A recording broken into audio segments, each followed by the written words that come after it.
ersten Stunde des 6., wenige Minuten nach Mitternacht, rollt die gewaltige militärische Aktion an.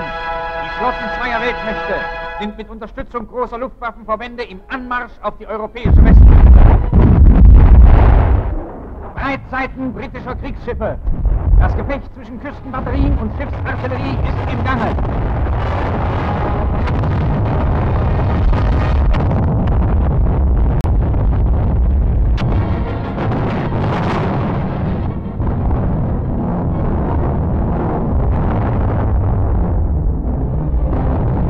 Die Feuerstöße gehen aus Rammnähe in die Terrorbomber hinein.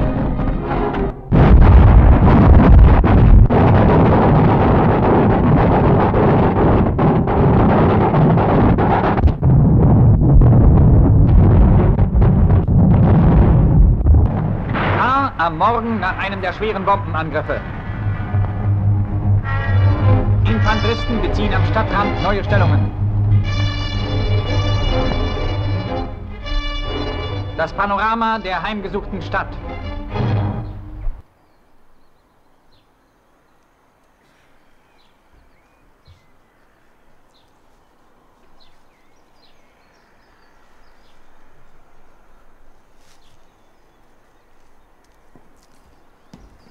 Hans, un moment.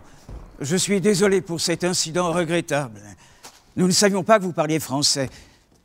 Alors quand vous nous avez proposé ces livres, je sais que votre blessure de guerre vous réduit à ce rôle de gardien de prison que vous n'aimez pas.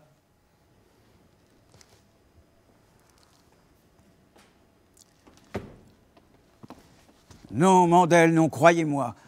Vous n'auriez pas dû, vous l'avez humilié. Humilié? Le prisonnier a humilié son garde-chiourme. Vous avez vu son visage? Vous l'avez cinglé quand vous lui avez dit ces livres de vous, jamais. Il a chaviré. Quelle autre arme dans cette geôle? Mépris, mépris et mépris. Quelle autre arme? La même qu'ailleurs, la même, toujours. Écouter, parler, convaincre. Je l'observais pendant qu'il vous proposait ces livres en français. Depuis des mois, je le regarde nous regarder, avec cet air d'enfant poussé trop vite, avec la blessure de son corps. On n'a pas vu le coup d'œil qu'il a jeté à la ronde? Comment il a vérifié qu'il était seul avec nous et que son commandant ne risquait pas de surgir? Vous n'avez pas vu sa rougeur quand il a parlé en français, et Voltaire et Hugo qu'il poussait devant lui? On aurait dit qu'il les convoquait pour protéger son audace ou peut-être sa honte. Sa honte? La belle affaire. Cet homme n'est pas différent des autres. Il est l'Allemagne. L'Allemagne qui nous exècre. L'Allemagne qui nous enferme. L'Allemagne qui nous a déportés ici et qui nous retient en otage. Votre Hans peut ouvrir cette porte n'importe quand, pour nous annoncer que le jeu est fini. Je le vois déjà. Il sera pâle, il se dirigera vers l'un de nous deux. L'un de nous deux? Tous les deux peut-être. Et il nous fera coller au mur. À moins qu'il nous fasse suspendre à un croc de boucher. Oh. Alors cet état d'âme, vous savez, il est le mal. Il est la mort. Il est ce camp de Buchenwald, tout proche. C'est Mirador, c'est barbelé. Un camp de travail, ça. Un camp d'esclaves, oui. Où l'on martyrise, où l'on torture, où l'on tue. Eh bien, cet homme est Buchenwald. Il a sa part entière dans cette inhumanité radicale. Oh non, ne dites pas cela. Non, ce garçon n'est pas l'Allemagne à lui tout seul. Il en est solidaire peut-être, mais il n'en est pas forcément complice. Non, acceptez sa bonne foi et sa maladresse. Cette manière dont soudain il nous a parlé en français, avec ces mots qui se bousculaient, il tâtonnait, il cherchait sa dignité. Sa dignité? Je n'ai que faire de ses remords, de ses regrets, de son malaise. Je n'ai aucun goût, pardonnez-moi, de lui fournir une bonne conscience. Sa dignité. Je ne suis comptable, figurez-vous, que de la mienne. Les bourreaux au cœur tendre, très peu pour moi. Je revois son regard quand vous avez franchi cette porte. Voici plus d'1 an déjà. 13 mois et 19 jours. Ce jour-là, j'ai eu un sentiment étrange. Visiblement, il savait qui vous étiez en France, votre place. C'est comme si, timidement, il vous remettait un peu à vous-même. Et moi aussi. Me remettre à moi-même? Grand merci, je ne me suis jamais perdu. Dans aucun des cachots de Pétain, ni d'Hitler. Quand même, je suis étonné que vous ne fassiez pas la part des choses. La part de cette formidable pression de la dictature. Sur tous et sur chacun. Donc sur ce garçon. Mais la dictature, cet homme en est comptable. On est toujours comptable du mal accompli. Quand on ne rompt pas, radicalement, on est aussitôt coupable, sans rémission. Oh oui, je connais la grandeur de cette morale. J'ai souvent été obsédé par le devoir de m'y tenir. Et pourtant, j'ai jugé quelquefois que le courage était ailleurs. Dans le compromis. Le compromis, mais non, comment dire, dans l'énergie de proximité. Oh, je ne vois pas pourquoi vous en refusez le bénéfice à ce soldat que son destin heurté place aujourd'hui à nos côtés. Je me souviens que Jaurès disait toujours « Halte !» Ah oui, j'ai encore un gage. Je ne me demande par quelle faiblesse j'ai pu consentir à ce jeu. Citer Jaurès moins de 3 fois par jour. Non, c'est trop difficile pour moi. Vous n'avez pas oublié notre pari. Si vous parvenez, un seul jour, à citer Jaurès moins de 3 fois, je vous invite à déjeuner au Café de la Paix. Au Café de la Paix. Quand nous reviendrons à Paris. Je connais vos nostalgies au plus profond. Les boulevards, les théâtres, l'opéra.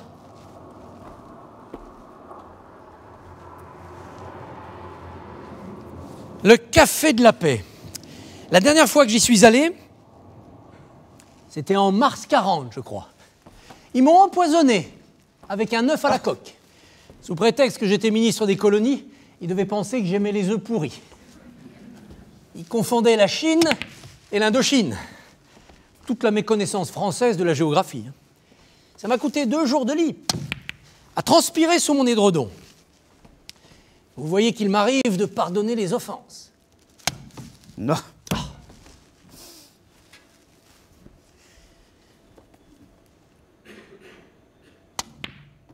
Ah.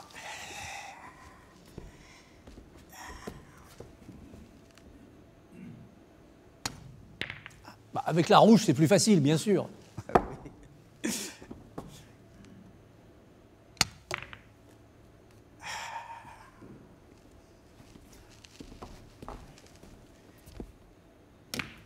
Oh, quelle journée, Blum.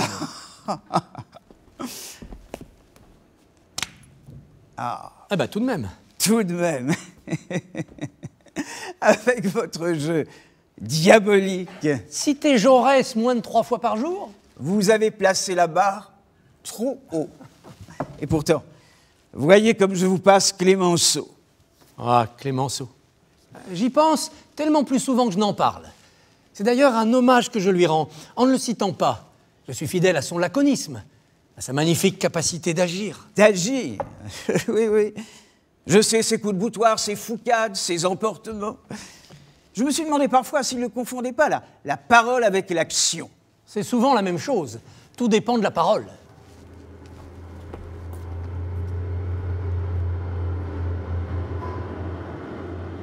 Mandel, vous avez été plusieurs fois ministre. J'ai été président du Conseil, mais avons-nous agi? Je veux dire, pour le durable. Vous, je ne sais pas. Ah. Moi, je suis parvenu, quelquefois. Par exemple, quand j'étais ministre des PET, en autorisant cette première émission de télévision. Une invention étrange, mais qui a de l'avenir. Hein. Si, vous verrez. Et quand j'étais ministre des colonies, en faisant construire ces émetteurs en ondes courtes, qui vont nous permettre d'ici quelques minutes d'écouter le relais de Radio Paris. Je m'étonne encore que nos maîtres allemands nous aient ainsi accordé ce poste il y a 2 mois, même bloqué sur les stations asservies à Vichy. Nous l'avions tellement demandé sans succès. Ça ne peut pas être tout de même pour nous convertir à leurs idées. Depuis 3 semaines que les Américains ont débarqué en Normandie, cette tâche est devenue surhumaine. Je ne vous ai pas dit la clé du mystère? Non. Ah bah devinez. Aucune idée. J'ai fait chanter le commandant. Ouais, mais c'est indigne. Ah non, efficace. Je ne comprends pas. Vous le connaissez comme moi. Vous avez pu l'observer. Bah tiens, comment le trouvez-vous, notre commandant? Vous voulez une fiche de police? Chiche. D'accord. Un brutal, craintif, Oui. de catégorie fruste. Il doit peu fréquenter Goethe, malgré la proximité de Weimar, à 10 km d'ici. Beaucoup de bière, peu de sucre. Il aime avoir peur du front russe Oui. dont il s'est protégé jusqu'ici. Et vous comprenez pourquoi. Bien sûr. Il se fait même plus tatillon chaque fois que l'inspection mensuelle nous rend visite. Eh oui. Histoire de protéger son petit pouvoir. Oui, oui, bravo, c'est assez cela. Mais il aime ajouter de l'eau de vie à sa bière. Ah. Oui, oui. Il y a quelques semaines, il m'a fait venir jusque chez lui. Il s'agissait de nous imposer je ne sais plus quelle vexation nouvelle. Il voulait se donner le plaisir de me la détailler. Le SS qui m'a conduit à sa villa m'a laissé un moment seul, dans l'antichambre. Il a attaché la laisse de son chien au bouton de la porte et il allait compter fleurettes à la servante. Ah. L'escalier qui mène à la cave ouvre sur cette pièce. Le commandant devait se croire seul. Alors? Je l'ai entendu monter l'escalier de la cave. Il sifflotait une chanson à boire, enfin style brasserie de Munich, là. J'ai reculé de quelques pas. Je me suis dissimulé dans l'embrasure de la fenêtre. Il a traversé la pièce sans me voir, pour aller dans son bureau. Il avait une bouteille de schnapps à la main. Et j'ai été surpris. Sa claudication avait disparu alors qu'il boitait bas jusque-là pour ne pas retourner sur le front russe. Simulateur! Oui. J'ai fait un pas en avant, sans dire un mot. Il m'a vu, il s'est troublé. Je l'ai regardé fixement. Je croyais y être, vous étiez de glace. Son trouble a grandi. Vous devinez la suite? Ah ouais. Le poste de radio contre votre silence. Moi, je n'aurais pas pu, enfin, je ne crois pas. Et pourquoi pas? Ah, le chantage. Ah, dans ce cas, je vais devoir écouter tout seul M. Philippe Henriot, ministre de la propagande du gouvernement de Pétain. Après tout, vous ne perdrez pas grand-chose. Vous vous souvenez de ce que les Français libres chantaient sur les ondes de la BBC? Radio Paris ment, Radio Paris ment. Radio Paris est allemand. Oui, mais je pense que vous pourriez faire une entorse à votre rigueur morale pour écouter l'un de nos plus éminents collègues du Palais Bourbon. Écoutez Vichy 2 fois par jour, matin et soir. Non, non, non, non. Ça aussi, c'est trop difficile pour moi.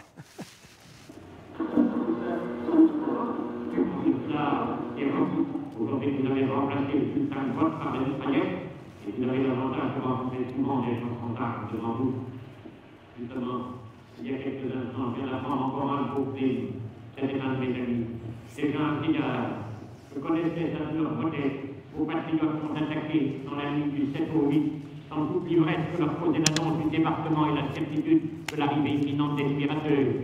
Ils s'étaient pendus ayant des grenades, il les a tenus en respect. Ils lui demandirent de se rendre. Il répondit, vous m'aurez peut-être mort, vous m'aurez pas vivant, alors ils m'ont fait sauter la maison blanche. C'est ça pour vous le patriotisme, c'est ça le courage, c'est ça le service de la France. Un modeste, un saint, qui n'avait commis d'autre crime que d'avoir dans sa œuvre de Fontaine maréchal et non celui de M. Beau. Il y a du sens à nous, c'est vous qui l'avez vexé. On ne discute ni avec les diffamateurs, ni avec les meurtriers, que vous êtes fait trop d'honneur. Je ne peux pas vous haïr, puisque je ne haïrai qu'un nom que vous avez sans doute volé. Et vous n'êtes trop. Avoir encore quelque chose de... Assez! Nous avons une autre dose. Son talent était manifeste déjà avant la guerre, mais maintenant, il semble mûri par la haine. Sa traîtrise est rendue plus odieuse encore par son talent. C'est vrai. La souffrance qu'on éprouve à l'entendre s'accroît d'un sentiment de gâchis. Le gâchis d'une intelligence. Il a perdu la partie, hein. Et il le sait. Mais son éloquence est une des dernières cartes de Vichy. Que ne le fait-on taire? Le faire taire. Quels esprits pourrait-il encore égarer? Vous le feriez tuer sans trembler? Ah oui? Alors bien sûr, il faudra chasser demain tous les indignes de la vie publique. Mais refuser aussi ces représailles qui dégradent tout le monde. Il faut traquer la part de bonne foi chez les garés. Ne jamais oublier les circonstances qui ont pu le tromper sur son devoir. Les circonstances. Oui, toujours les circonstances. Mais trop expliquer. C'est bientôt excuser. Et c'est mépriser celui qu'on croit absoudre. Non, non.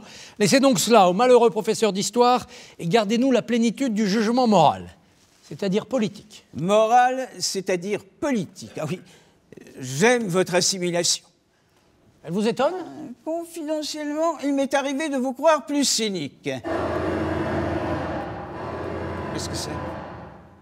Mitraillette. Hélas, pas pour Henriot. La mort d'Henriot, même s'il est ignoble. Mais nous sommes en guerre, rappelez-vous, mitraillette. Vous faites froid à l'âme, quelquefois. Quand Pétain vous a traîné au procès de Riom, en 1942, j'ai salué, depuis le fond de ma cellule, la manière dont vous l'avez souffleté. Lui, sa clique et les généraux vaincus, en montrant que le Front populaire avait réarmé la France, et que c'était eux, les militaires, qui avaient perdu la guerre. J'ai aimé votre violence, contenue. Vous n'avez pas oublié tout de même? Mais non, je n'ai pas oublié, mais Henriot. Ma violence à moi serait plus directe que la vôtre. Voilà tout, mitraillette. Voilà qui est sans nuance. Le laconisme clémenciste, décidément. Et que dirait donc Jaurès? Non, mais dites-moi, ça ne compte pas pour notre pari. Jaurès chercherait d'abord des motifs d'être indulgent. Bon. L'indulgence n'est pas loin de la complaisance. Oh non, il ne les a jamais confondus. Mais il y a tant de mérite à l'intransigeance, tant de facilité dans le compromis. Des avions!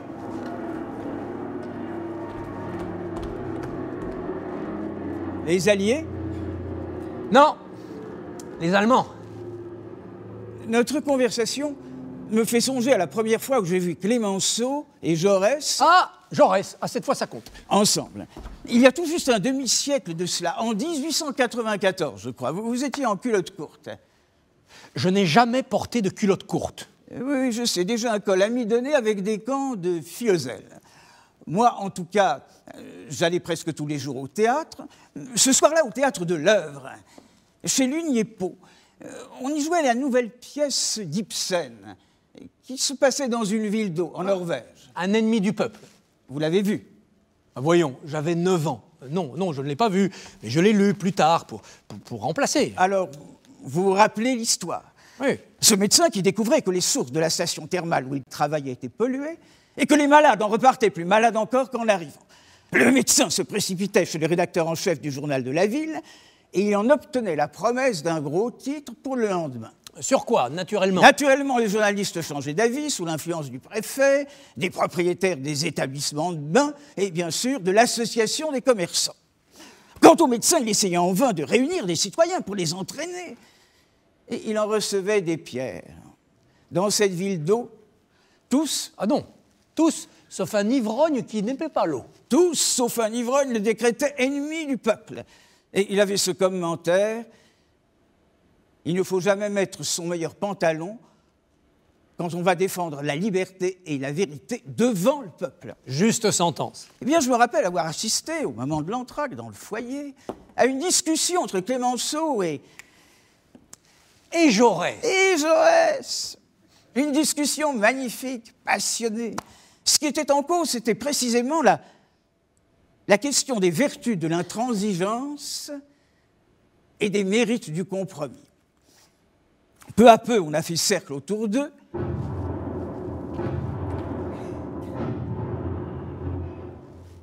Vous avez entendu? 3 coups, comme au théâtre. Je vous en prie, vous n'êtes pas drôle.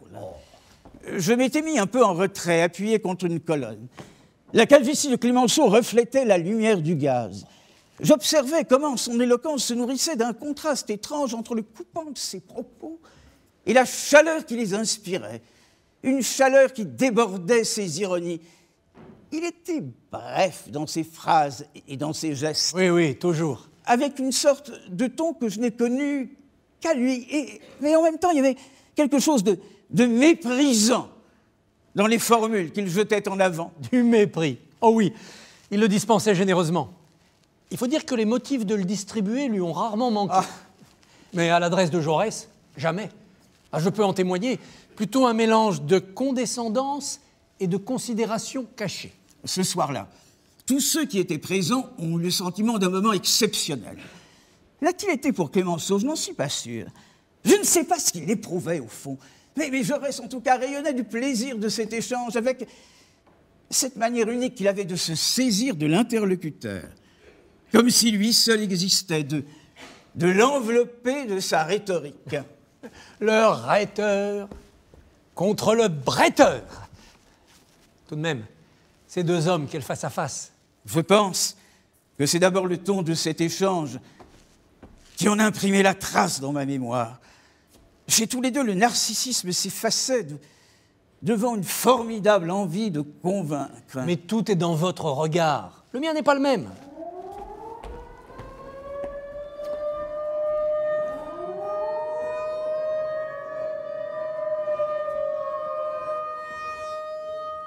Oh. Bon, mais ce soir-là, au théâtre, à propos de la pièce d'Ibsen, le désaccord entre Jaurès et Clémenceau, c'était quoi? Le débat s'est concentré tout de suite sur le personnage du rédacteur en chef du journal, sur son revirement du jour au lendemain, sa palinodie. Alors, évidemment, tous les deux s'accordaient pour blâmer le manque de courage de ce journaliste. Mais leur sévérité différait de degré. Jaurès, en tant que socialiste, inclinait presque à pardonner cette lâcheté. En attendant que ce régime de l'argent roi soit culbuté, il faisait du journaliste une victime plutôt qu'un coupable. Et Clémenceau? Ah, Clémenceau, au contraire, ne trouvait aucune excuse aux journalistes. Il disait que la force première est celle du témoignage. Rien de plus vrai.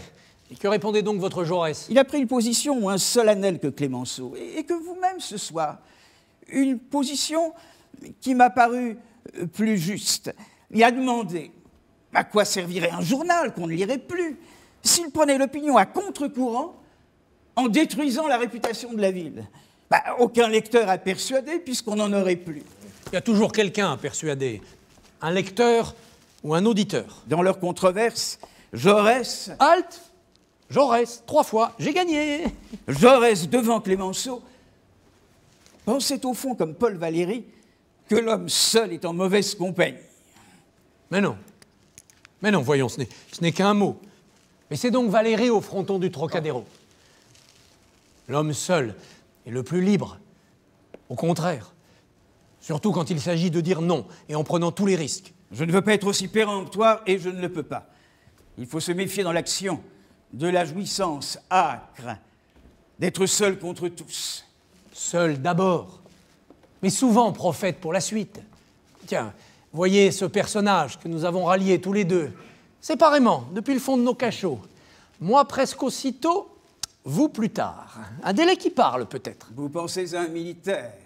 Ah non, à un politique. Eh oui, De Gaulle, qui nous dit depuis Londres, Rome n'est plus dans Rome, elle est tout où je suis. Corneille, Sertorius, acte 3, scène 1. Bravo. Oh, n'ai aucun mérite, ma compagne. La grande Béatrice Bréty. Eh bien, souvenez-vous, elle a joué la reine Viriate en 1935 à la Comédie Française. Et cette fois, j'y étais. Pour De Gaulle, le geste du 18 juin est une rupture brutale avec son milieu. En apparence, s'extraire d'une hiérarchie de soldats, c'est le plus dur. Mais je me demande si c'est vrai. Quand le non s'impose, quand il est irrésistible, on sort du jeu d'un seul coup avec toutes ses contraintes. Ah, liberté magnifique, évidemment, mais parfois presque trop facile. Facile, tiens donc. Moi, à Vichy, le 10 juillet 40, j'aurais pu ne pas me contenter de voter non au plein pouvoir à Pétain. J'aurais pu parler, probablement pas à la tribune, mais au moins à la presse. Peut-être aurais-je dû le faire, mais mon parti était coupé en deux. J'ai voulu préserver les chances de le trouver plus tard réuni. Pour un soldat, le tout ou rien, oui. Mais pour un homme public, c'est autre chose. Et vous auriez crié sans doute plus fort un refus si vous aviez été là, si ces misérables pétainistes ne vous avaient pas arrêté. Il serait outrecuidant que je le dise, et c'est ma fierté de le croire. Vous échappiez à la médiocrité des partis, mais aussi, je dois le dire, à leur noblesse. Vous êtes un électron libre. De Gaulle était un électron libre, bien plus que moi. Je le suivais du regard depuis plusieurs semaines, sur les routes de notre exode. Je revois son maintien dans nos conseils des ministres, quand j'étais ministre de l'Intérieur, et lui, sous-secrétaire d'État à la guerre. Il était assis au bout de la table et il semblait déchiré entre un désir de respecter encore les leaders, le désespoir de ne plus le pouvoir, et l'attente de jouer sa partie personnelle, de la jouer seule. Et vous l'avez revu après l'effondrement de Reynaud et l'émergence de Pétain? Oh oui, il est venu me voir. Sa résolution de l'exil était-elle prise? Hésitait-il encore? Oh, son instinct, sûrement pas. Son intelligence, peut-être. Quand il m'a quitté, De Gaulle était magnifique d'intensité. J'ai eu le sentiment de lui avoir passé le relais, au nom de Clémenceau. À propos de Gaulle, je vous dois un aveu. Je vais vous dire ce qui m'inquiète chez lui quand je pense à la suite. Après la victoire, après la libération du pays, si cette difficulté qu'il a, peut-être cette incapacité à se mettre de plein pied avec les autres. Et c'est pourtant exactement ce que les temps de paix exigent des élus. Qu'ils n'oublient jamais qu'ils ne reçoivent du peuple qu'une délégation de la souveraineté, et à titre précaire. À titre précaire? Précaire? Mais c'est cette précarité qui nous a tués, avec cette conviction qui s'est insinuée dans l'esprit de tous nos ministres, qu'aucun d'entre eux n'aurait à assumer les conséquences de ces décisions, puisqu'ils seraient déjà partis au moment où elles se déploieraient. Allons, la guerre leur aura peut-être fait découvrir un devoir qui, en somme, est simple. La force d'abord, pour la paix dès que possible, et pour la justice plus tard. Vous voilà presque optimiste. Pour une fois... Optimiste? Ah, j'espère bien que non. Le pessimisme fonde tellement mieux la résolution. Il fouette l'énergie pour contredire le destin. Monsieur, en France, on frappe avant d'entrer. Vous êtes prisonnier en Allemagne. Nous le savons. Que nous vaut le plaisir de votre visite?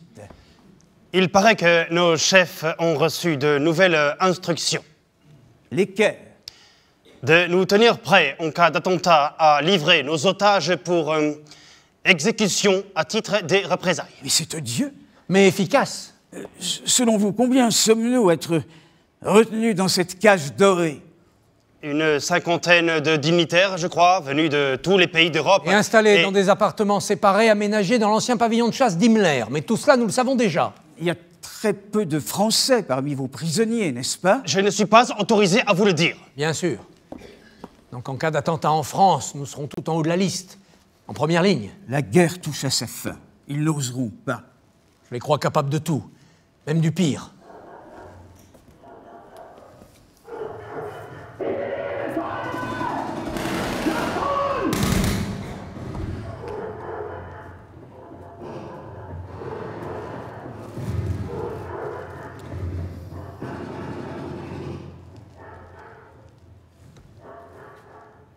Les pauvres gens. Je vais me coucher. Je ne dis pas dormir, mon tube de somnifère est vide. Je vous souhaite le bonsoir.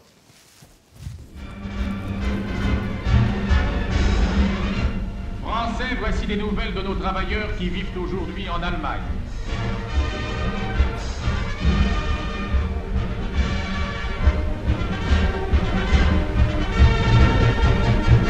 Nos compatriotes ont su se plier à toutes les tâches. Ici, une équipe de boulangers fabrique chaque jour du pain pour plusieurs milliers d'ouvriers.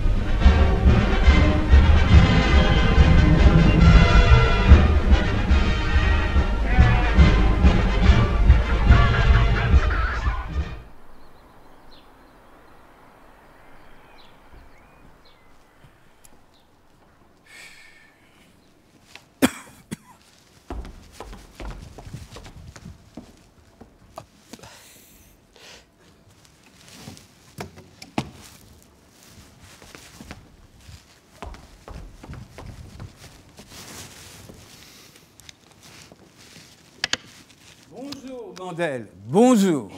Alors, votre partie de golf ce matin? J'ai fait mes 6 trous sans défaillance. Rejoignez-moi donc. Oh non! Ma devise est celle de Churchill. Je l'ai entendue de sa bouche. No sport. Ah. Je trouve que c'est une excellente hygiène. En tout cas, c'est la mienne. Mon rhumatisme du bras m'a fait grâce et la pomme de pin frappée par mon bâton a été moins fantasque que d'ordinaire, oui. Sauf quand elle a sauté dans mes plantations de persil et de cerfeuil. Je n'ai pas heurté la palissade, ce qui m'a évité les borborigmes des gardiens. Votre habileté ou bien le hasard? Et l'efficacité du chef puisée dans sa solitude. Mais qu'est-ce que vous en faites? Vous oubliez notre conversation d'hier soir? J'y ai beaucoup pensé cette nuit. Vous observez qu'il frappe à présent. Je l'ai dressé. Ah oui. C'est bien fait d'être rude et de lui renvoyer son Voltaire au visage. Bon, allez, jouez, jouez. Non, mais pourquoi? Mais pour faire comme si, jouez. Entrez, Hans. Je vous dérange. Pardonnez-moi. Je viens d'apprendre une grave nouvelle.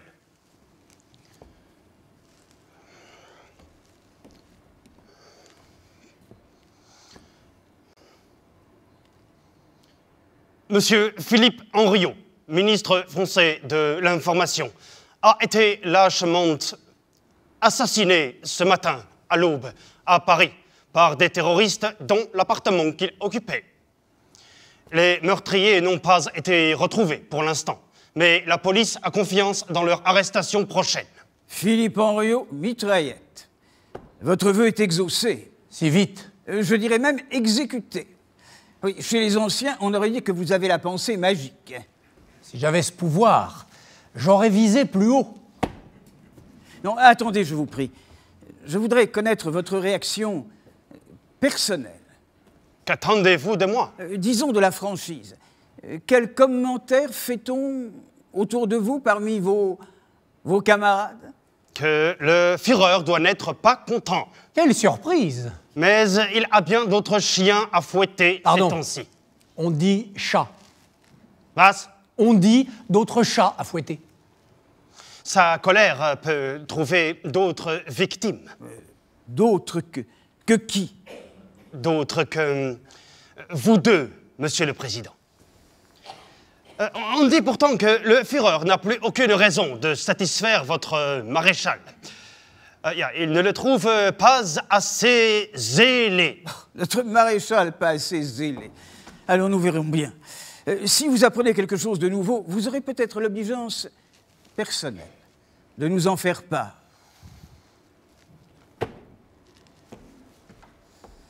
« 28 juin, Henriot. Sur l'échiquier de l'infamie, une pièce en moins. 28 juin, la date est importante. Pour la France, relativement. Pour la collaboration, sûrement. Et pour... Vous alliez dire pour nous. Pour nous autres. Otages, comment dire.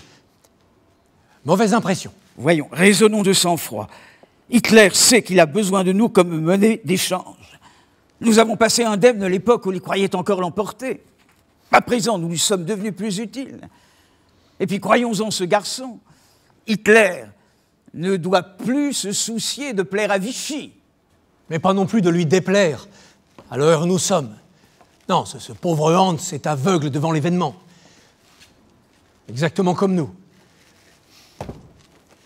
C'est Pétain que je crains si nous lui sommes livrés. Il nous hait, vous et moi. Il vous hait, vous, parce que c'est l'armée qui a perdu la guerre et pas le Front populaire. Parce qu'il sait que vous le savez. Il me hait, moi, parce qu'il a pu me croire de son camp avant la guerre. Et parce que je lui ai fait avaler son chapeau à Bordeaux en juin 40. Il m'avait fait arrêter en se fondant sur la dénonciation d'un salopard. Je l'ai obligé à s'excuser. Par écrit. Ça s'oublie pas. Non. Non. Hitler peut calculer de sang-froid en ce qui nous concerne. Pas Pétain. Quelqu'un a dit « Les intérêts transigent toujours, les passions, jamais ». Sous son enveloppe de fausse dignité, ce vieillard n'est plus qu'obsédé de lui-même, remâchant ses haines recuites. Ah oui, décidément, mauvaise impression. Non mais Pétain sait bien que les Américains... Les Américains, Pétain pouvait espérer leur soutien il y a quelques mois encore. À présent, il a passé le point de non-retour, alors... Il y a toujours quelque chose à gagner. Il saura le comprendre. Je le crois et je l'espère. Je le crois parce que je l'espère. Ah, vous le croyez parce que vous l'espérez. Eh bien, pardonnez-moi, mais cette formule me paraît aussi dangereuse qu'elle est absurde. Elle a pourtant éclairé toute ma haute. Eh bien, moi, j'ai toujours pris grand soin en politique de ne jamais me persuader que surviendrait ce qu'il m'arrivait de souhaiter. Eh bien, je préfère me tromper à ma manière. C'est plus entraînant. Les Allemands? Non. Les Américains. Les Américains? Oui. Et voilà. J'ai gagné. Habile ou chanceux? Même question que pour vous tout à l'heure avec votre pomme de pin. Tiens, ces rebonds aléatoires évoquent ceux du ballon de rugby. Ah, le rugby. Ah, ne méprisez pas ce jeu, s'il vous plaît.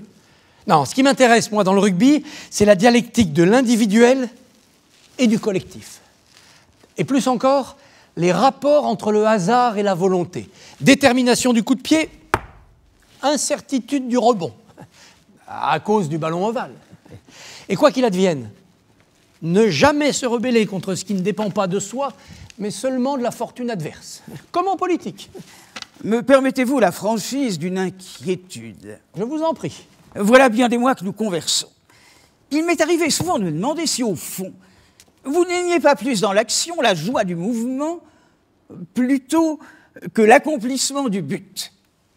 Eh bien, confidence pour confidence, je me suis souvent demandé si vous aimiez assez le pouvoir pour avoir une chance sérieuse d'atteindre vos objectifs. Ne confondez pas le recul instinctif devant les responsabilités et le refus de les assumer. Ne pas douter de ses forces ne fût-ce qu'un instant, mais quelle prétention! Je me souviens de votre propos, en 1936, là, devant vos camarades socialistes, au moment où vous deveniez chef du gouvernement. Je ne vous dirai pas « éloignez de moi ce calice ». Vous voyez bien? Oh, bah tout de même. J'ai trouvé que c'était une étrange dénégation. Quoi, là? La chance d'agir était enfin à portée de main et il vous fallait vous prouver que vous pouviez en être heureux? Heureux? Mais bien sûr que le bonheur n'était pas là.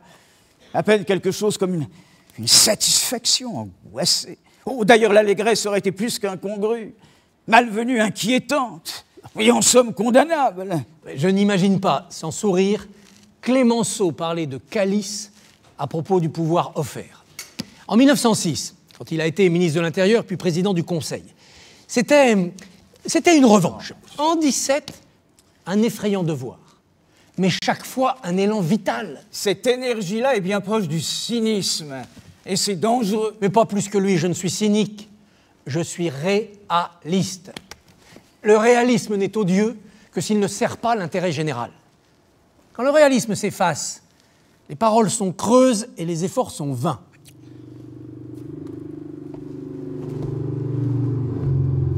Attendez, j'ai trouvé dans ce meuble un vieux disque français. Attendez, asseyez-vous, écoutez-moi ça, il va vous amuser. Asseyez-vous donc. Alors voilà, il s'agit d'un Français moyen, pas même un homme politique, et de fraude fiscale. Oh. Ça nous changera de Philippe Henriot.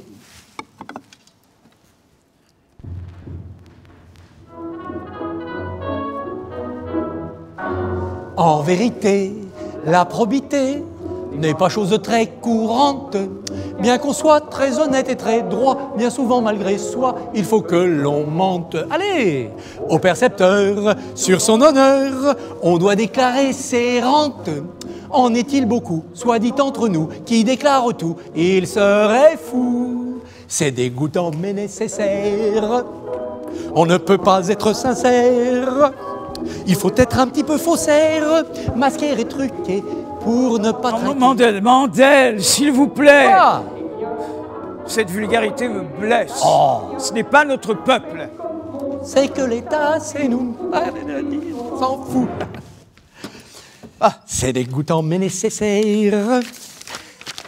On ne peut pas être sincère. J'observe en tout cas que Jaurès ne s'est jamais confronté à la question des fins et des moyens, puisqu'il n'a pas voulu du pouvoir. J'aurais pas voulu du pouvoir. J'en suis moins sûr que vous. Il l'a frôlé au début de 1914. Je rêve à ce qu'il aurait pu y faire. J'y pensais tous les jours en 1936. Il ne se serait pas sali les mains. Je vous laisse à cette belle conviction. J'en ai besoin.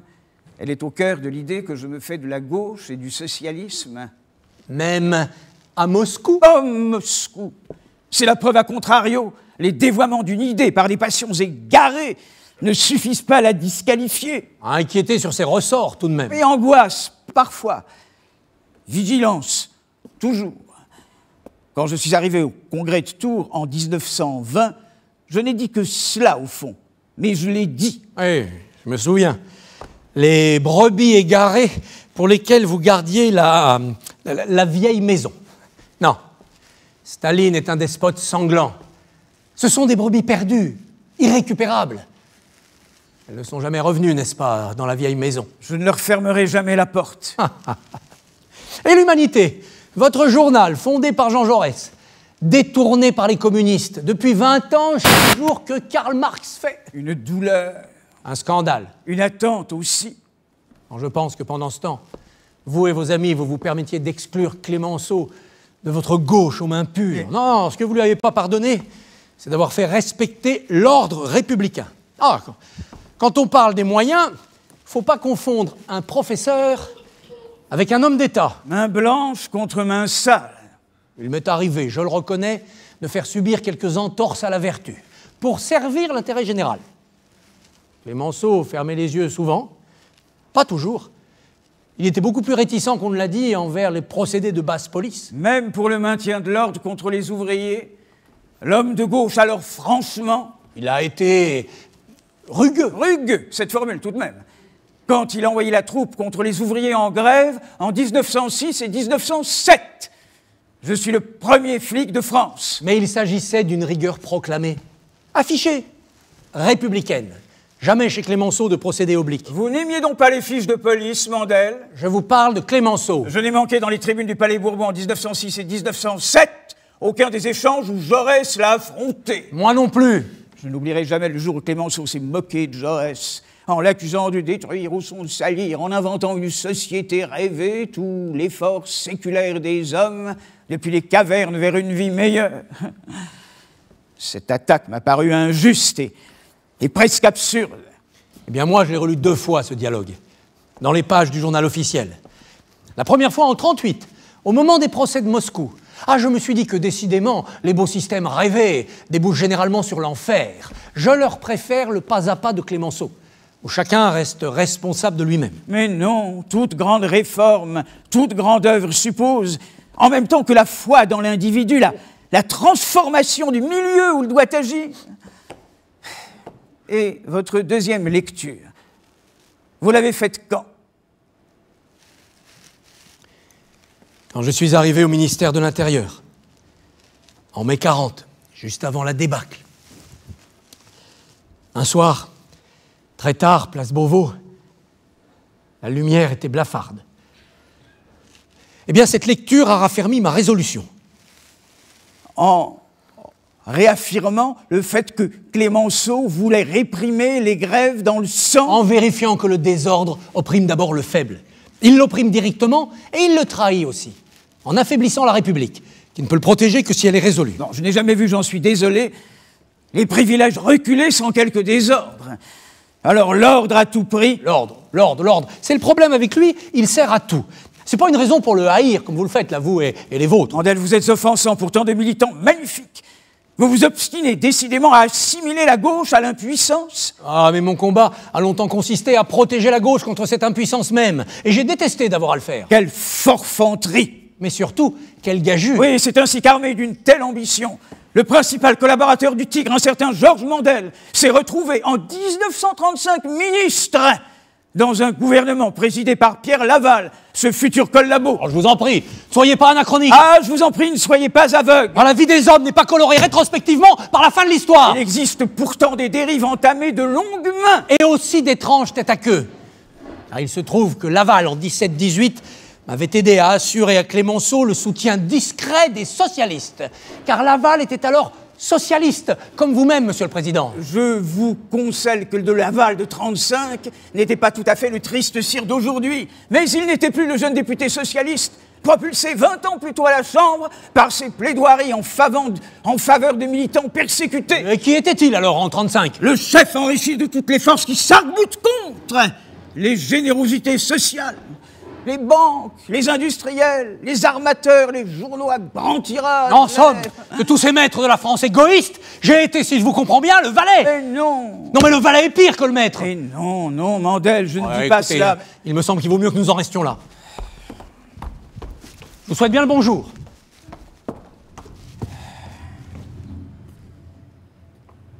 Au bord d'un fossé, le dernier peut-être, se déchirer ainsi.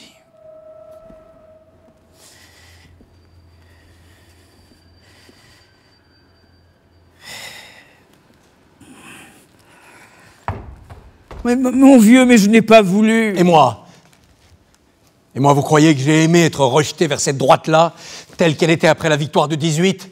Est-ce ma faute si à peine Clémenceau, chassé par la coalition des envies et des médiocrités, toute la gauche a dilapidé son héritage diplomatique ? Oh, pour lui, ce fut cruel, bien sûr, mais il était au bout de sa course. Il s'est fait voyageur et amoureux. La politique n'était pas tout pour lui. Mais pour vous? Pour moi, oui. Elle était tout. Tout. Tout. Et qu'avons-nous vu? Votre France victorieuse, au lieu de suivre un cap clair, zigzaguer au hasard des vents en face de l'Allemagne. Nous avons joué le jeu de la confiance dans l'Allemagne démocratique, ce qui était la seule chance qu'elle existe vraiment. Oui, mais sans efficacité dans la rigueur ni conviction dans l'amitié. Je l'ai dit. Je l'ai crié. Du coup, les gauches parlementaires m'ont combattu. Elles m'ont condamné à me faire élire hors de leur camp. Et j'ai détesté cette mécanique qui me rejetait dans une famille qui n'était pas la mienne. Une famille où déjà émergeait Philippe Henriot. Cet Henriot qui, même exécuté, attend notre mort derrière cette porte. Je vous crois, Mandel, et je le comprends mieux depuis notre année de captivité.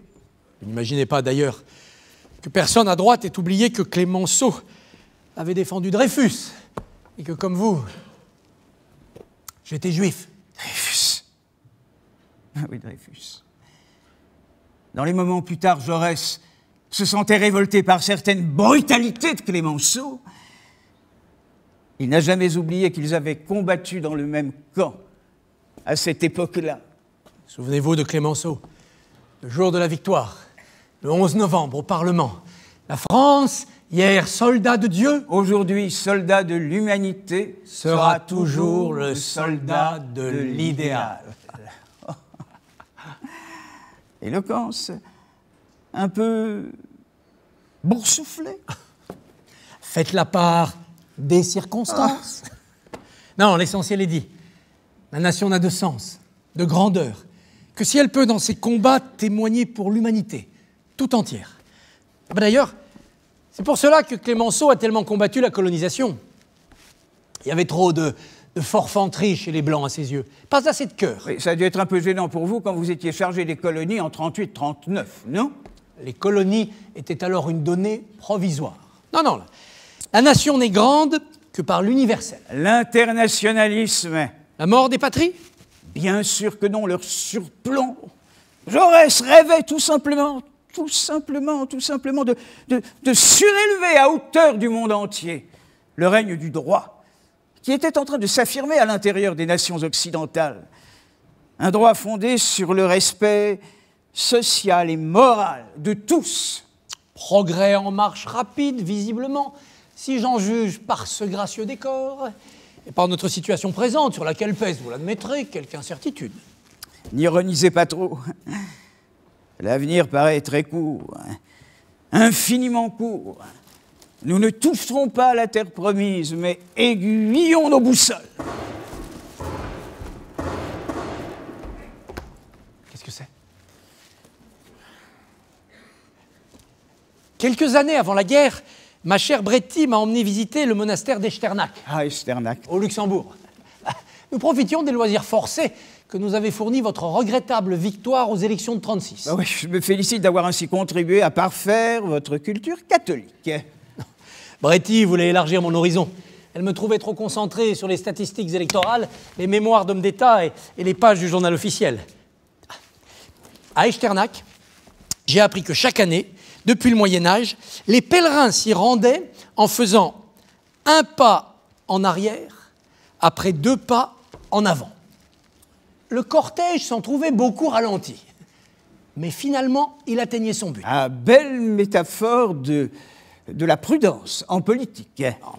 Les promesses inconsidérées sont le principal poison de la République. Je me demande même si leur multiplication n'est pas une cause centrale de son effondrement. Ça. Ainsi, bien sûr, que l'instabilité des gouvernements. Oh, quand je suis arrivé au pouvoir, Je n'avais pas de peine à lire derrière le front courbé des fonctionnaires.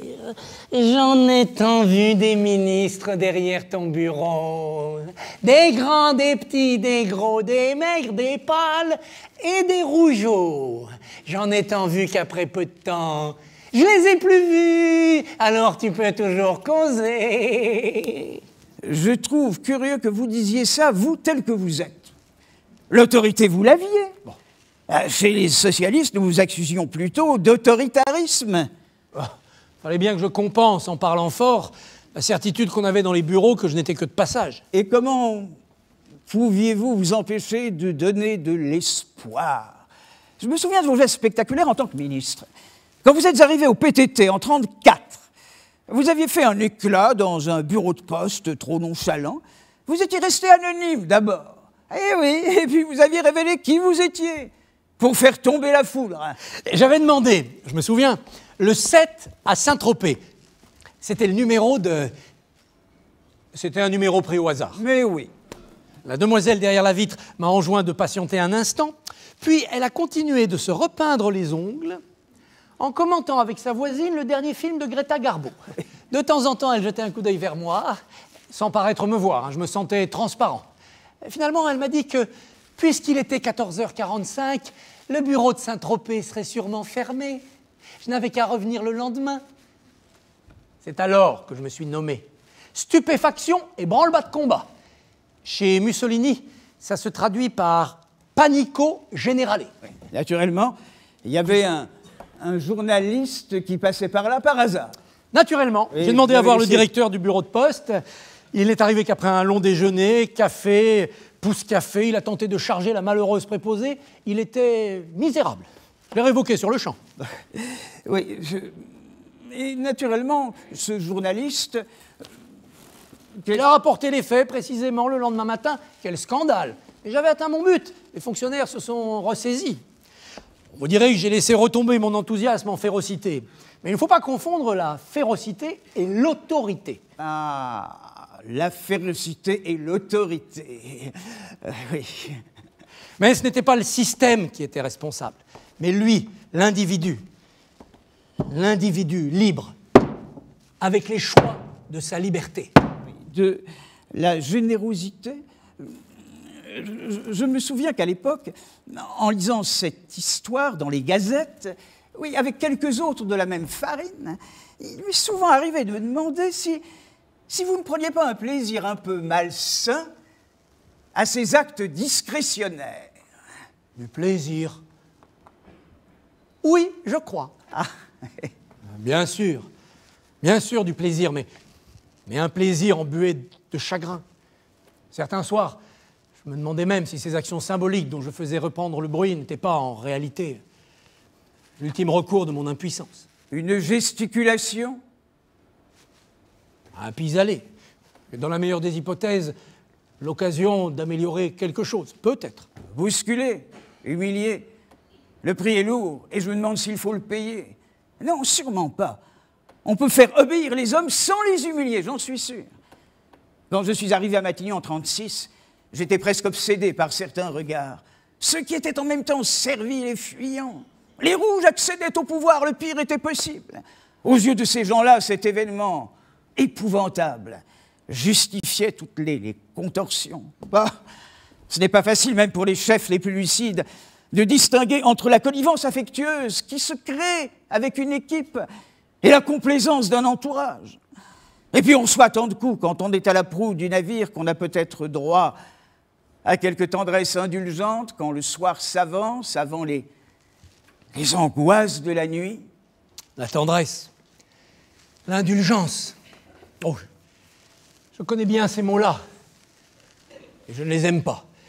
Ils sont tout proches de la compromission. Non, la politique déteste les abandons, les confidences, vos connivences moites, que nul n'entre ici s'il n'est impassible. Vous voulez dire inhumain? Non. Le bel avantage. Quelle rigidité inquiétante. Et puis, pardonnez-moi, on m'a raconté la manière dont, en arrivant dans l'équipe de Clémenceau à l'Aurore en 1902... 1903. Oui, la manière dont vous vous êtes imposé. Les ambitieux étaient plusieurs. Vous êtes sortis du lot. Et dites-moi si je me trompe, on raconte que vous aviez tellement bien appris la liste des articles de Clémenceau et leur contenu qu'il pouvait vous feuilleter comme un recueil de ses œuvres. Sans compter les statistiques électorales, la cartographie des réseaux d'influence. Mais tout cela, je l'avais emmagasiné sans peine. En tout cas, avec bonheur. La politique m'a aimanté depuis mon enfance. Du plus loin que je me souvienne. Exigeante, centrale, obsessionnelle. Mes camarades collectionnaient les timbres ou les coléoptères. Moi, je préférais découper les journaux, coller les discours dans de grands cahiers, servir Clémenceau, mais c'était me porter tout de suite au plus haut de l'action publique. Mais il vous avait bien fallu lui plaire pour l'approcher, être omniprésent à ses côtés, puis vous rendre indispensable, puis vous faire pardonner de l'être. Indispensable. Qui peut s'en targuer? Oui, sans doute, j'ai souhaité l'être. En tout cas, on l'a trop dit, ça a agacé le président. Ah. Il m'est arrivé parfois de déborder les frontières de mon rôle. Je me souviens qu'en 19, au moment des élections, quand je me suis présenté en Gironde, j'ai dit quelque chose comme ceci. « Citoyens, vous avez le droit de me blâmer pour toutes les fautes que le gouvernement a pu commettre. » Vous savez, comme la chaleur d'un meeting peut exalter. Essayons d'y résister. Les journaux, naturellement, ont relevé la phrase. Clémenceau était furieux. Bien sûr, son amour-propre n'a pas supporté que vous parissiez lui dérober des bribes du pouvoir suprême qu'il avait exercé. Son orgueil a détesté que vous prétendiez alléger une partie de ses responsabilités.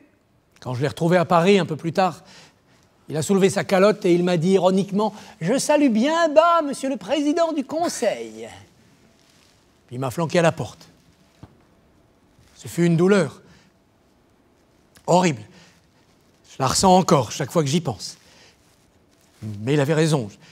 Je n'aurais pas dû, j'avais manqué à la loyauté. Vous vous sentez coupable encore, après tout ce temps passé?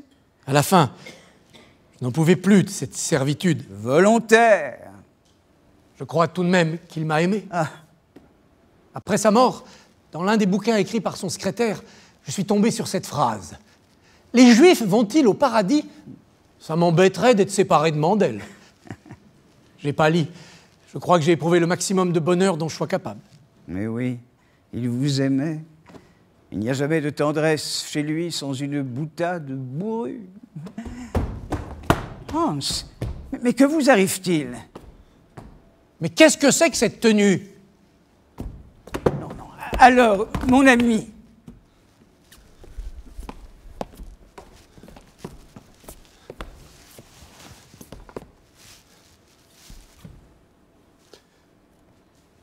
Monsieur le Président, Monsieur le Ministre.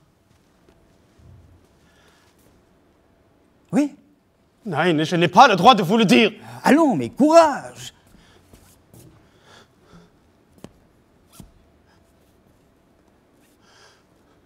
Le Reichsführer Himmler, il est mécontent. Tiens donc! Il est indigné de ce lâche assassinat d'un bon Français, d'un serviteur courageux de l'amitié des deux peuples. Il dit que le sang versé, Oui? que le sang versé exige réparation des troupes SS sont en route vers nous. Vers nous? Je veux dire vers vous. Nous? Vers l'un de vous deux. Il dit que c'est au gouvernement de la France de punir et qu'il voudra sûrement le faire. Auge um Auge, Zahn um Zahn. Œil pour œil. Dent pour dent. Un homme pour un homme? Je n'en sais pas plus. Je ne suis qu'un. Et peut-être... Merci, ça suffit. Attendez. Mais non, voyons. Merci, monsieur. Vous pouvez disposer.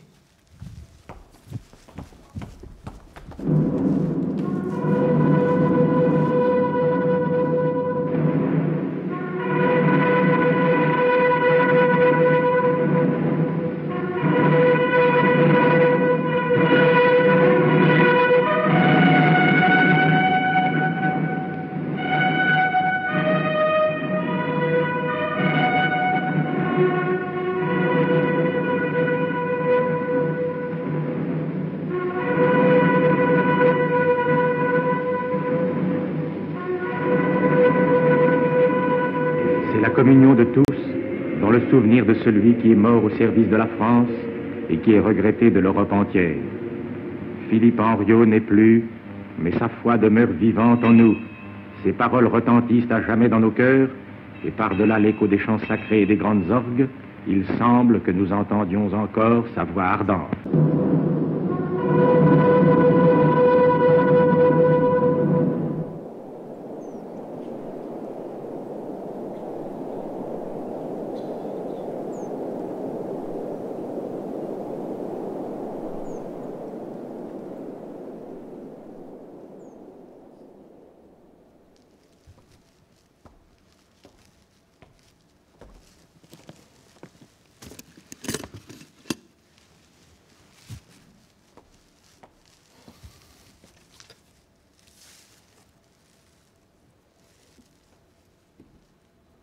Que faites-vous dans cet équipage? Il faut être prêt. Toujours. Le pire n'est pas certain. Gardons notre sang-froid. Mon sang-froid est entier. Il n'exige pas l'aveuglement. Le message d'Himmler était encore ambigu. Vous trouvez? Ce malheureux Hans était si embarrassé tout à l'heure qu'il a ajouté de l'obscurité à l'obscurité. Vous trouvez vraiment que ça n'était pas clair? Allons. Les terroristes ont tué un grand patriote français. Point. Le Reich s'en exaspère. Point. Un détachement de SS vient chercher l'un de nous deux pour le remettre aux autorités de Vichy à fin de châtiment. Point final. Il est vrai que, résumé comme ça, nous sommes d'assez grands garçons pour ne pas nous fermer les yeux. J'ai souhaité cette mitraillette. Et ce sang versé, celui d'un traître. Je constate cette décision de représailles. Ce sera vous, ou moi. Vous devriez faire vos bagages. pour devancer leurs vœux? Non, pour les priver, eux, du bonheur de la contrainte.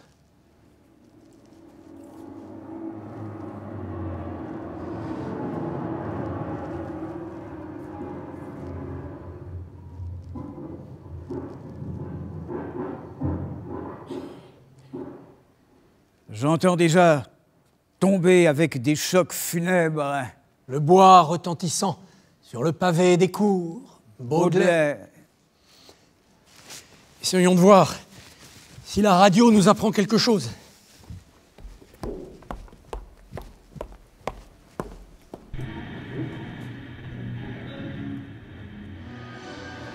La Valkyrie? Non, attendez, c'est beau. Mon frère, mon petit frère l'aimait tant. Et ils l'ont tué à Auschwitz. Non, pas Wagner, pas maintenant. Non, je vous en prie. Non, pas Wagner. Je ne vous comprends pas.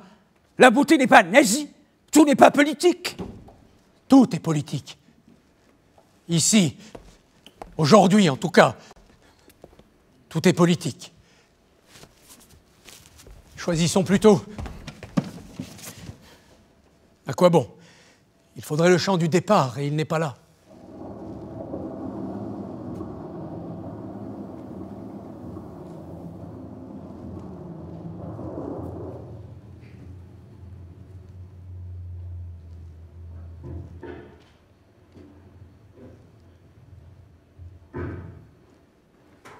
Voulez-vous que nous reprenions une partie de billard? Deux maladresses face à face, deux émotions?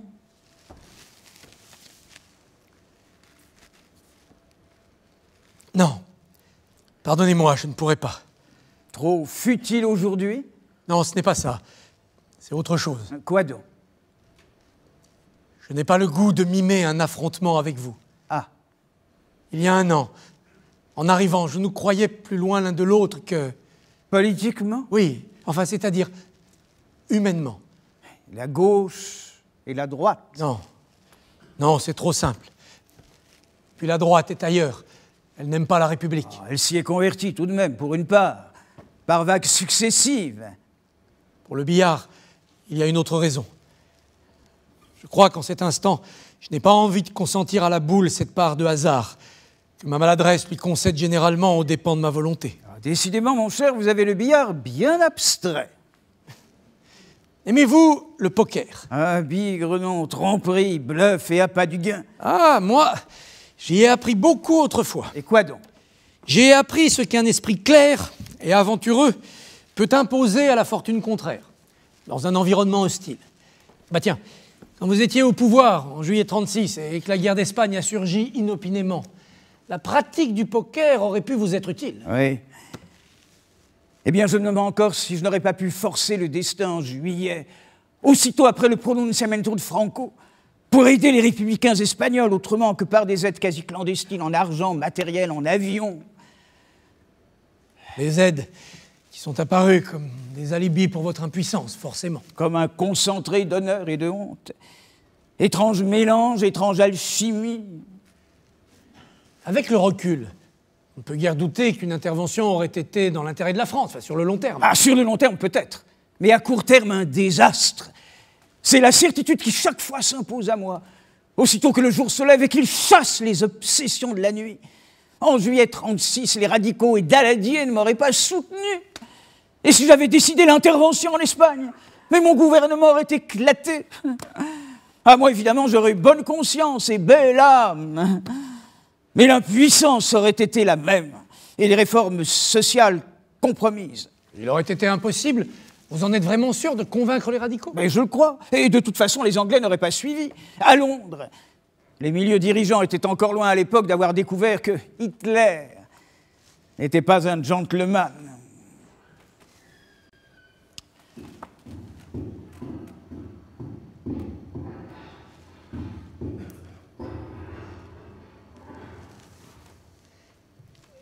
Si vous aviez forcé le sort, enfin, si nous étions intervenus en Espagne, que se serait-il passé? Si les républicains espagnols l'avaient emporté grâce à nous, nous aurions été mieux placés quand aurait éclaté la guerre mondiale. Eh oui. Mais cela suppose que les dictatures fascistes soient restées au balcon et aussi Staline.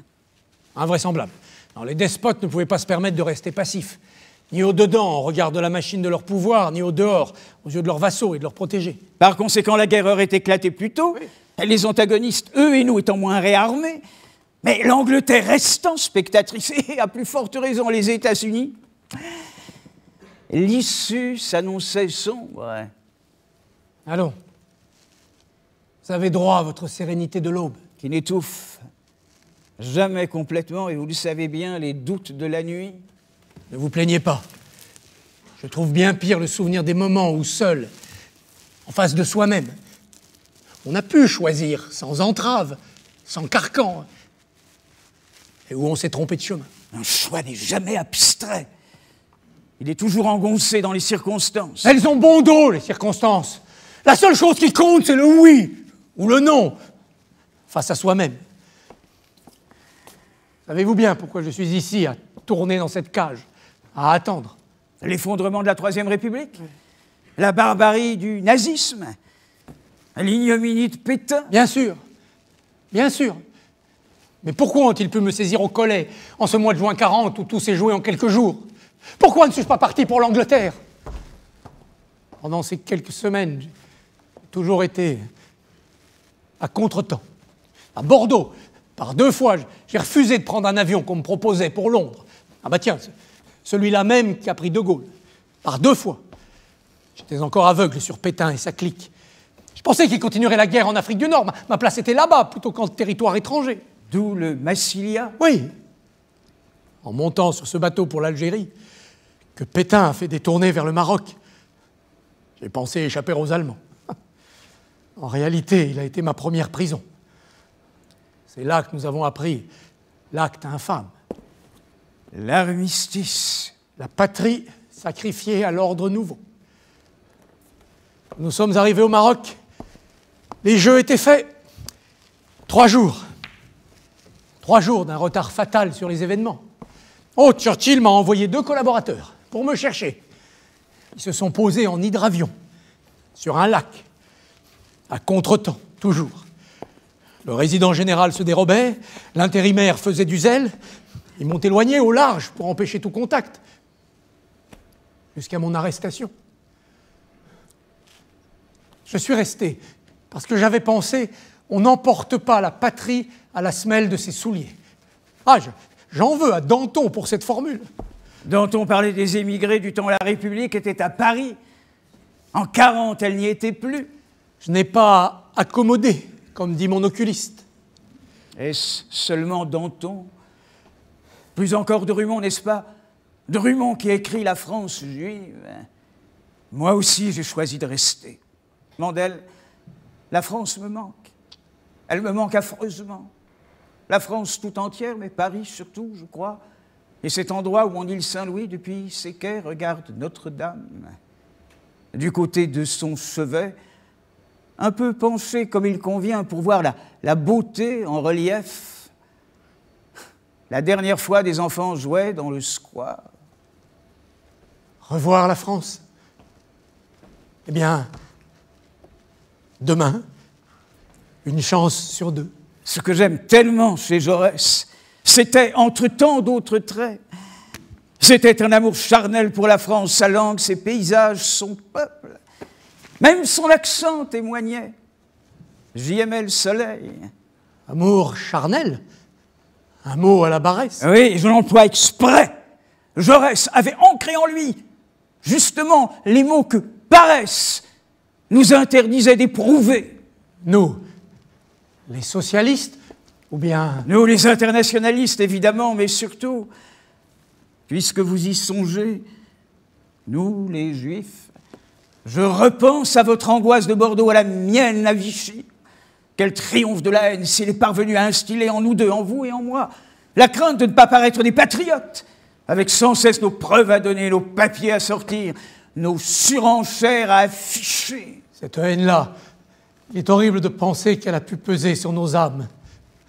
Les Juifs, Blum et Mandel, rejoignent à Londres leurs complices apatrides de la City et abandonnent à leur sort les vrais Français sous la botte. Oui. Nous avons sûrement eu peur de ces titres dans Paris Soir. Et à distance, j'enrage de cela. Vous vous souvenez de ce couplet antisémite à chanter sur l'air de l'Internationale, ce couplet qu'avait publié l'Action française, le jour même des accords de Munich, que nous avions combattu, vous et moi.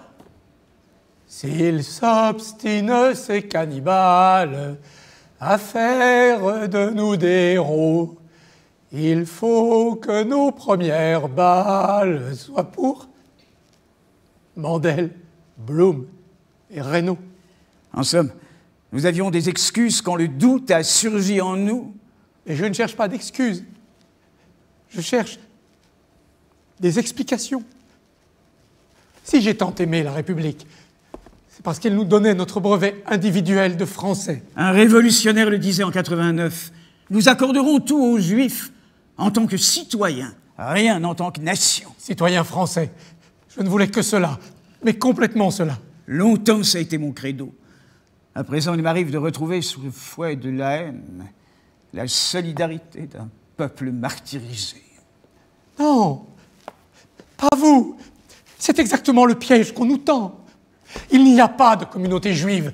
C'est le regard des autres qui nous y assigne, de gré ou de force. Je n'en veux pas. Je n'en voudrais jamais. De force, bien sûr, mais de bon gré. La fierté affichée de notre race, certes, oui. La fidélité à une grande histoire, oh oui, bien sûr. Mais rien qui nous fige, nous différencie, nous étiquette. Je suis français parmi les Français, et il faudra bien qu'il s'y fasse. Donc, ne cédons pas d'un pouce. Sinon, d'un coup, tout se défera. Et alors, si notre combat était vain? Il ne l'est pas. L'un de nous deux, au moins, pourra le dire un jour. 2 pas en avant.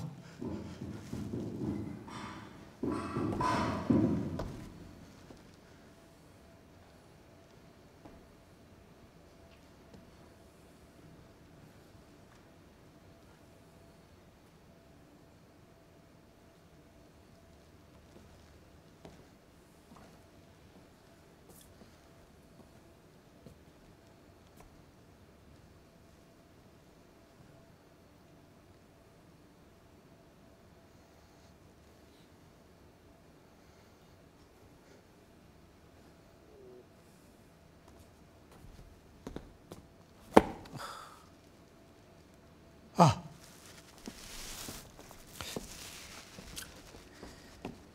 Georges. Oui.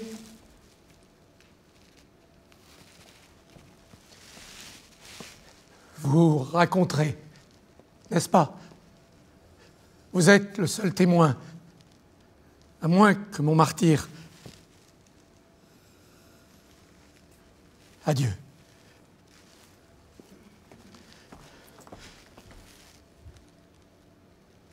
Vivez. Georges, merci. Ah non, pas ça. La gratitude.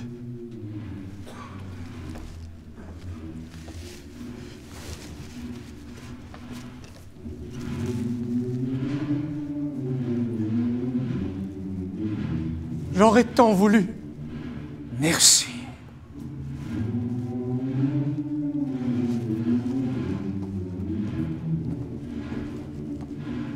Merci.